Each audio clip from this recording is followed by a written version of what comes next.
நாளைக்கான வீடியோக்கான ஒரு ப்ரோமோ தாங்க வந்திருக்கு. ப்ரோமோ வந்து சூப்பரா இருந்துச்சு அப்படின்னு தான் சொல்லணும். நம்ம மாயா இருக்காங்கல்ல, மாயாவ வந்து தனம் வந்து கழுத்த பிடிச்சு வீட்ட விட்டு வெளியிலேயே தள்ளிட்டாங்க அப்படின்னு தாங்க சொல்லணும். அதெல்லாம் பார்க்குறப்போ சேனலை மட்டும் மறக்காம லைக் அண்ட் சப்ஸ்கிரைப் மட்டும் பண்ணிருங்க.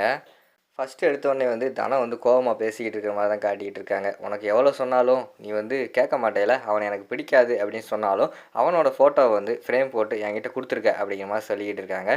இங்கே பாரு தனம், நான் எது கொடுக்க போகிறேன், நான் தரல அப்படிங்கிற மாதிரி சொல்கிறாங்க. இங்கே பாரு திருப்பி திருப்பி வந்து பொய் சொல்லிக்கிட்டு இருக்காத, எப்படியாவது வந்து என் மனசை மாற்றி அவன் கூட சேர்ந்து வாழ வைக்கலாம் தான் நினச்சிக்கிட்டு இருக்கீங்க. அதெல்லாம் ஒரு காலமும் நடக்காது. அவனை வந்து எனக்கு சுத்தமாக பிடிக்காது அப்படிங்கிற மாதிரி சொல்லிக்கிட்டு இருக்காங்க. இங்கிட்டு பார்த்தா அவங்க திட்டிக்கிட்டு இருக்கிறத பார்த்தா அங்கிட்டு பார்த்தா பத்மா பார்வதி வந்து நக்கலாக பார்த்து சிரிச்சுக்கிட்டு இருக்கிற மாதிரி காட்டுறாங்க. அதை வந்து மாயா வந்து கண்டுபிடிச்சிடுறாங்க. ஓ, நீங்கள் தான் இந்த மாதிரி வேலையெல்லாம் பண்ணிக்கிட்டு இருக்கீங்களா அப்படின்னு சொல்லிட்டு இதை வந்து நம்ம இப்படியே சொன்னால் நம்ப மாட்டா தானோ அப்படின்னு சொல்லிட்டு, ஏய் தனம் இங்கே பாரு சொல்கிறது கேளு, எனக்கு பிடிக்காதவங்க யாரோ தான் உனக்கு இந்த மாதிரி ஃபோட்டோவை வந்து ஃப்ரேம் பண்ணி அனுப்பி நம்ம 2 பேர்த்துக்குள்ளே குழப்பத்தை உண்டு பண்ண போகிறாங்க, தயவுசெய்து இதை நம்பாத அப்படிங்கிற மாதிரி சொல்கிறாங்க. இங்கே பாரு இவன் இப்படியெல்லாம் நீ பொய் சொல்லி என்னை நம்ப வச்சுக்கிட்டு இருக்காத, உனக்கு பிடிக்காதவங்க யார் இப்படியெல்லாம் பண்ண போகிறாங்க, அது மட்டும் இல்லாமல் அவங்க கூட என்னை சேர்ந்து வாழ சொல்கிறது ஒன்று நீ மட்டும்தான், வேறு யாரும் கிடையாது, அதனால் நீ தான் அந்த மாதிரிலாம் பண்ணியிருப்ப அப்படிங்கிற மாதிரி சொல்லிவிட்டு கோவப்பட்டு அந்த ஃபோட்டோ வந்து தூக்கி எறிஞ்சிடுறாங்க. தூக்கி எறிஞ்ச உடனே அந்த ஃபோட்டோ ஃப்ரேம் வந்து உடஞ்சி போயிடுது. பக்கத்தில் பார்த்தா அப்போ தான் நம்ம கதிர் வந்து உள்ளே என்ட்ரி ஆகுறாங்க. அவங்களோட காலுக்கு பக்கத்துலேயே விழுந்து நொறுங்கிடுது. அதை பார்த்த உடனே கதிருக்கு வந்து மனசே ஒரு மாதிரி அழுகிற நிலைமைக்கு போயிடுறாங்க.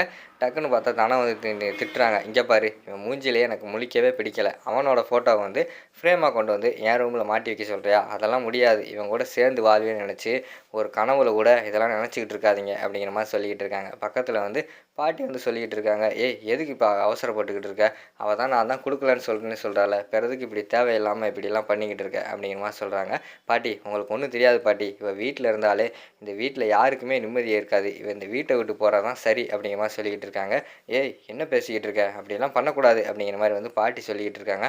இல்லை பாட்டி நான் சந்தோஷமாக இருக்கேன்னா இவன் இந்த வீட்டில் வந்து இருக்கக்கூடாது, இவன் இந்த வீட்டை விட்டு போகணும் அப்படிங்கிற மாதிரி சொல்லிக்கிட்டு இருக்காங்க.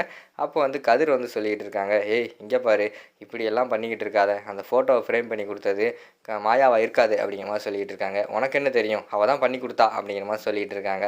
மாயா வந்து சொல்கிறாங்க நான் பண்ணலை தனம் அப்படிங்கிற மாதிரி சொல்கிறாங்க. கன்னத்திலே பலார் நிறைஞ்சிடுறாங்க. இங்கே பாரு இந்த அறை வந்து உனக்கும் சேர்த்து தான், அமைதியாரு இல்லைன்னா இந்த அறை எடுத்து உனக்கு விழுந்துடும் அப்படின்னு சொல்லிட்டு கதிரை வந்து நம்ம தனம் வந்து திட்டுற மாதிரி தான் காட்டிக்கிட்டு இருக்காங்க.